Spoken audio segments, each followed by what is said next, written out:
ഇന്ന് എന്നോടൊപ്പം ജോയിൻ ചെയ്യുന്നത് പേരിൽ മാത്രമേ പാഷാണമുള്ളൂ, ജീവിതത്തിൽ ഏറ്റവും ഞാൻ കണ്ടതിൽ ഏറ്റവും നന്മയുള്ള ആളാണ് എൻ്റെ സാവിച്ചേട്ടൻ. സാവിച്ചേട്ടാ, ആഫ്റ്റർ സോ ലോങ്, സത്യം കേട്ടോ, ഇത്രയും എനിക്ക് ഓവർ നന്മ എന്നൊക്കെ പറയുന്നത് ഇതാണ്. ഈ നന്മയുടെ സ്വരൂപമാണ് എൻ്റെ മുന്നിലിരിക്കുന്നത്.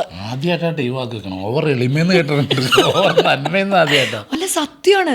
എനിക്ക് തോന്നുന്നു ചേച്ചി, ഒരു ദിവസത്തിൽ മിനിമം ഒരു 2 പേരെങ്കിലും സഹായിക്കാതെ എൻ്റെ സായിച്ചോണ്ട് ഉറങ്ങത്തില്ല അല്ലേ? ഭക്ഷണമെങ്കിലും മേടിച്ചു കൊടുക്കും. അതാണ്. അല്ല, അതെന്തായാലും അത് നമുക്ക് അതങ്ങനെ ആയിപ്പോണതാ, അല്ലാതെ നമ്മൾ കരുതിക്കൂട്ടി ഇറങ്ങി ചെയ്യണമല്ല. എല്ലാം അങ്ങനെ ആ ടൈമിലങ്ങ് നടന്നു പോണത്. പക്ഷേ ഭയങ്കര ഈ ഞാൻ പറയില്ലേ, നല്ലത് ഭയങ്കരമായിട്ടും ശരിക്കും പറഞ്ഞാൽ സാവിച്ചേട്ടൻ്റെ മനസ്സിൽ ഒരു തരി പോലും തിന്മയുടെ ഒരു അംശമില്ല കേട്ടോ. ഞാൻ വിചാരിക്കും ചേട്ടൻ എങ്ങനെ ഈ പാഷാണ ഷാജി എന്നുള്ള ക്യാരക്ടർ ചെയ്തത്. എനിക്ക് അതായിരുന്നു ഭയങ്കര അത്ഭുതം. കാരണം അതിൻ്റെ നേരെ ഉൾട്ടാ വേർഷൻ. അതാണ്, അപ്പോഴല്ലേ അഭിനയിക്കാൻ പറ്റുള്ളൂ, അല്ലെങ്കിൽ റിയലായി പോകില്ലേ. പക്ഷെ ഇത്രയും നന്മ ഈ കാലഘട്ടത്തിന് വേണ്ടാന്ന് ചെയ്യണം എപ്പോഴെങ്കിലും തോന്നിയിട്ടുണ്ടോ? അല്ല, അങ്ങനെ തോന്നിയിട്ടില്ല. പക്ഷേ നമ്മൾ എല്ലാത്തിലും നമ്മളിങ്ങനെ എടുത്തിയാടി ചെല്ലും. അപ്പോൾ നമ്മൾ വിശ്വസിക്കുന്ന എല്ലാവരും കൂടെ നിൽക്കും, എല്ലാവരും ഉണ്ടാവുന്നില്ല. പക്ഷേ അവരവരുടെ കാര്യം നോക്കി പോവുകയും ചെയ്യും. പക്ഷെ നമുക്കങ്ങനെ ബാക്ക് ഔട്ട് ചെയ്യാൻ പറ്റില്ല.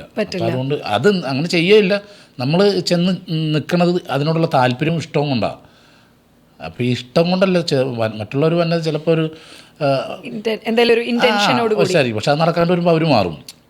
പക്ഷെ നമ്മളത് ചെയ്യും. എപ്പോഴെങ്കിലും ചേച്ചി പറഞ്ഞിട്ടുണ്ടോ ഇത് ചെയ്യരുത് സാവിച്ചേട്ടാ, ഇത് കൂടുതലാണ് എന്നെപ്പോഴെങ്കിലും പറഞ്ഞിട്ടുണ്ടോ? അയ്യോ ഇത്രയും ചെയ്യണ്ട എന്ന് എപ്പോഴെങ്കിലും ഒന്ന് പിൻവലിച്ചിട്ടുണ്ടോ ചേട്ടനെ? ഇല്ല.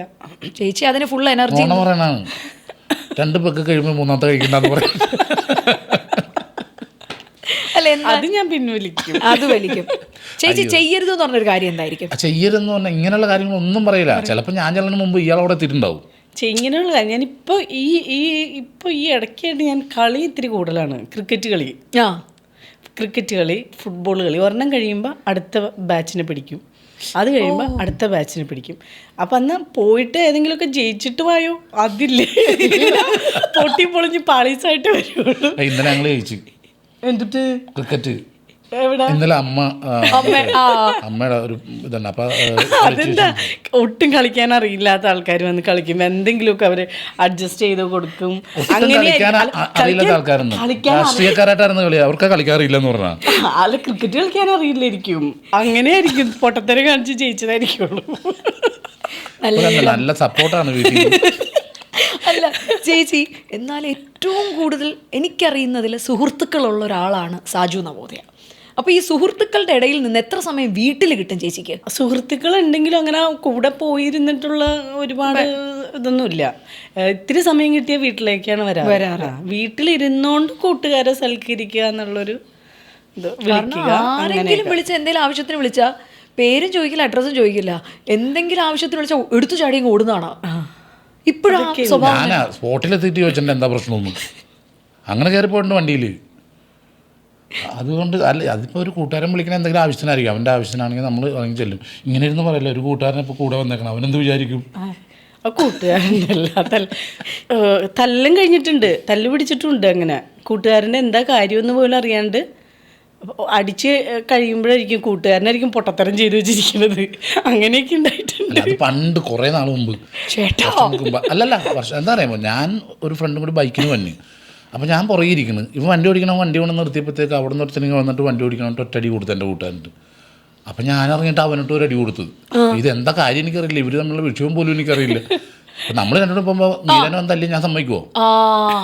അങ്ങനെ ചെയ്താ. പക്ഷെ തെറ്റ് ഇവിടെ ആയിരുന്നു എനിക്ക് പിന്നീടാണ് മനസ്സിലായത്. എന്നിട്ട് പിന്നെ കൂട്ടത്തല്ലായി. വേറെത്തും പറഞ്ഞ സാജു പ്രസ്ഥാനത്തല്ലേ, എന്നാൽ ഞാൻ നവണ്ടറിന് കൊടുക്കട്ടെ. അപ്പം എൻ്റെ അനിയനപ്പുറത്തേക്ക് എൻ്റെ ചേട്ടത്തല്ലു. പിന്നെ റോട്ടിൽ മൊത്തം കൂട്ടത്തല്ലായി. തല്ലുന്നതിന് ഉന്തും തള്ളും മാത്രമേ ഉള്ളൂ കേട്ടോ, ഇടിക്കാനുള്ളതൊന്നുമില്ല. അങ്ങനെ ഇയാൾക്ക് സാക്ഷിയാണ്. ഞാൻ വീട്ടിൽ ചെല്ലുമ്പോൾ ഇവിടുത്തെ ബട്ടൺസ് ഇവിടെ ഇട്ടേക്കുന്നത് മൊത്തം. അന്ന് വീട്ടിൽ നിന്ന് ഒരു വിപ്ലവമായിരുന്നു വീട്ടിൽ. അന്ന് ഇറങ്ങിയതാണ് വീട്ടിൽ നിന്ന് ഞങ്ങൾ. അന്ന് പിറ്റേ ദിവസം രാവിലെ വീട്ടിൽ നിന്ന് പോന്ന. ഈ ഇങ്ങനെയുള്ള കാര്യങ്ങൾക്കൊക്കെ ചാടി പുറത്തേക്ക് ഇറങ്ങുമല്ലോ. ഈ നൻപൻ ഉയരാണ് ഈ സുഹൃത്തുക്കൾക്ക് വേണ്ടി. എനിക്ക് സ്വന്തം ജീവൻ കളഞ്ഞിട്ടാണെങ്കിൽ അവരെ അങ്ങ് സേഫ് ഗാർഡ് ചെയ്ത് കളയും. ഞാനൊക്കെ ഇത് നേരിട്ട് നമ്മൾ കണ്ടിട്ടുണ്ട്. കാരണം സ്കിറ്റിൻ്റെ ഇടയിലൊക്കെ റിഹേഴ്സൽ ടൈമിലൊക്കെ നിൽക്കുമ്പോൾ ആരെങ്കിലും അങ്ങന്നൊക്കെ ആയിരിക്കും വിളിക്കുന്നത്. ഇവിടുന്ന് സാധിച്ചേണ്ടവനെ കാണത്തില്ല. അതും ഇട്ടിട്ട് അങ്ങ് പോവുക, ഓടും. ഈ സത്യം കേട്ടോ. ഹോസ്പിറ്റലിലെ കേസ് ഇതൊക്കെയാണ് കൂടുതൽ ഞാൻ എടുക്കുന്നത്. എന്നാൽ ഏറ്റവും കൂടുതൽ പൈസ സ്പെൻഡ് ആയിട്ടുള്ള ഒരു ഹെൽപ്പ് ചെയ്തത് ഏതായിരിക്കും ഏട്ടാ? അത് നമ്മളിപ്പോൾ ഞാനിങ്ങനെ ഓൾമോസ്റ്റ് ചെയ്ത് പോയതാണ് അത്. വീടിന്റെ അപ്പോൾ അത് നമ്മളെപ്പോഴും പറയുമ്പോഴത്തേക്ക് ആ കുട്ടികൾക്കൊരു വിഷമം ഉണ്ടാവില്ല. അതുകൊണ്ട് ഞാൻ ഇങ്ങനെ അപ്പം അതാണ് ഏറ്റവും ഇപ്പൊ കൂടുതൽ. എനിക്ക് തോന്നുന്നു ഫ്ലാറ്റിൽ വളരെ ഹാപ്പി ആയിട്ട് രണ്ടുപേരും. അടിപൊളിയായിട്ട് മാസവാടക കൊടുത്തു പോകുന്നു കറക്റ്റായിട്ട്. അല്ല എന്തായാലും വീടിന്റെ ഒരു പ്ലാൻസ് വല്ലതും സാക്ഷിയായിട്ട് തുടങ്ങിയോ ഇനി? അല്ല, വീട് എന്തായാലും വേണം ഒരെണ്ണം. വീട് അപ്പോൾ കുറച്ച് സ്ഥലം മേടിച്ചിട്ട് ഏകദേശം നമ്മൾ അവിടെയൊക്കെ നോക്കിയത്. ആ ഭാഗത്തേക്ക് കാരണം എന്താ ചേച്ചിക്ക് കുറച്ച് കൃഷിയും കാര്യങ്ങളൊക്കെ ഇഷ്ടമാണെന്ന് അത് പറഞ്ഞിട്ടുണ്ട്. ഇഷ്ടമാണ്. പിന്നെ ചോറ്റാനിക്ക് അമ്പലം ഇഷ്ടമാണ്. അത് കാരണം ഞങ്ങൾ ആ ഏരിയ തന്നെ വന്നത്. അടിപൊളി. അമ്പലത്തിലാണ് ഫുള്ള്. ഞാൻ ഇടയ്ക്ക് പണ്ട് തരം നാടകോത്സവം വരുമ്പോൾ നാടകം ഇഷ്ടമാണ്, പ്രൊഫഷണൽ നാടകം. അപ്പോൾ ഞാൻ എവിടെയാണ്, അപ്പോൾ ഞാൻ ഇന്നടത്ത് നാടകോത്സവത്തിന് പോയേക്കുവാണ്. വേറൊരു ചേച്ചിയുണ്ട്. പിന്നെ ആ കമ്മിറ്റിക്കാർ ഫ്രണ്ടിൽ സീറ്റ് ഇട്ടേക്കും കൊടുക്കാനായിട്ട്. പിന്നെ അമ്പലം.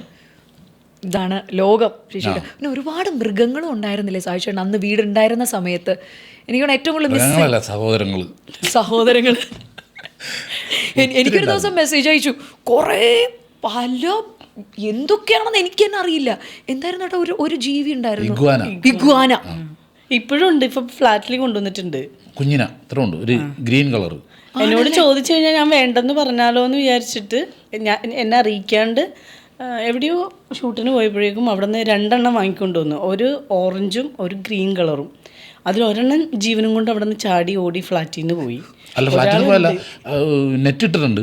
ഇത് കൂടി ഞാൻ തുറന്നൊരു ഒറ്റ ഓട്ടം ഓടിയിട്ട് നേരെ ഈ ഇതിൽ കൂടി പുറത്തേക്ക് പോയി, തെറിച്ചങ്ങ് പോയി. ഫ്ലാറ്റിന് 10ാം നിലയിലെ ഞങ്ങൾ.